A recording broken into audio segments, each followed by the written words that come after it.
Hi guys, welcome to Robin Hood Diaries again today. Glad you could join me in this very low-tech studio. I get comments like, your sound quality is repulsive. Well, I don't know, it's guerrilla warfare here. So, sorry. Anyway, not sorry. Sorry, not sorry. I preview today as seeing all kinds of movies at too young an age that were highly inappropriate for me to be seeing. Now, again, we're not talking about like adult movies, anything nefarious. My dad was not intentionally trying to damage me or anything. My dad, first of all, out of me, wanted like half son, half combination BFF student. So his logic was a little wonky. He felt that he was exposing me to adult themes that would be sophisticate me in some way. You know, because I was always a reflection of him and a reflection of Liz and whatever. I was just a walking, ego extension of everybody. So I understand kind of where he was coming from. Okay, so highly inappropriate movies, nevertheless, whatever Daddy's logic was. Let's pick four because there were lots.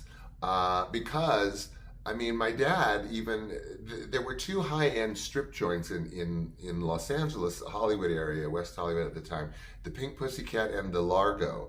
My dad brought me to the Pink Pussycat when I was like 6 years old to bring me in and like hide me behind like a curtain by the maitre d' so I could watch this burlesque act. So again, his logic kind of wonky, right?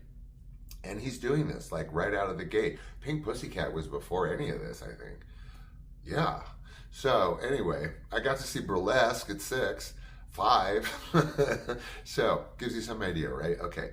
First movie is, I believe, if I'm not mistaken, I should know, Godfather came out in 1972. So I would have been 6, 5 or 6. Yeah. And so my dad brought me to see The Godfather when it opened. Now, yes, it was like an R-rated movie. So yeah, I was with my parent, obviously of age. He was my parent. And so, movie theater, what can they do? It's a parent bringing his little kitty to see The Godfather. Plus, my dad was such a cheapo, and I don't blame him because I've gone into this in my first book about how, although my mother didn't keep me from him at all because she thought I needed a male father figure. So she was very liberal with allowing me to see him. But if she knew that he had nothing, that we couldn't eat breakfast, frequently we had one meal a day because my dad lived on unemployment for essentially his whole life until he started teaching. He would try to get me in for free. So first I'm going to these highly inappropriate movies. Then he's always telling me, just fall asleep on my shoulder. Let me hold you like a toddler. Just fall asleep. And he would try to get me in for free because I was asleep and I looked young or I don't know what. But he managed. My dad could, sell chili peppers in hell. So he gets me into The Godfather. Of course, now my imagery at 5 or 6 of seeing The Godfather upon opening is, first of all, people getting mowed down with machine guns left and right. Where they're at that highway interchange, and they're mowing everybody down. Boy, did that stick with me.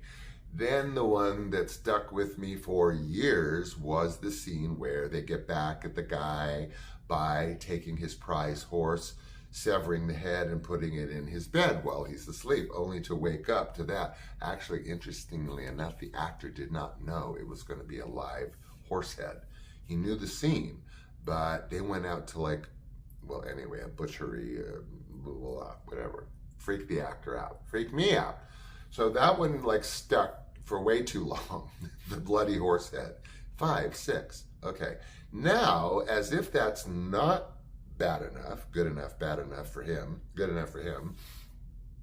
And again, these are only examples. He brings me to an Ingmar Bergman film called Cries and Whispers. So now, I'm a little desensitized to horse heads and mowing down bodies from The Godfather. But now he brings me to this. It's a Bergman film, okay?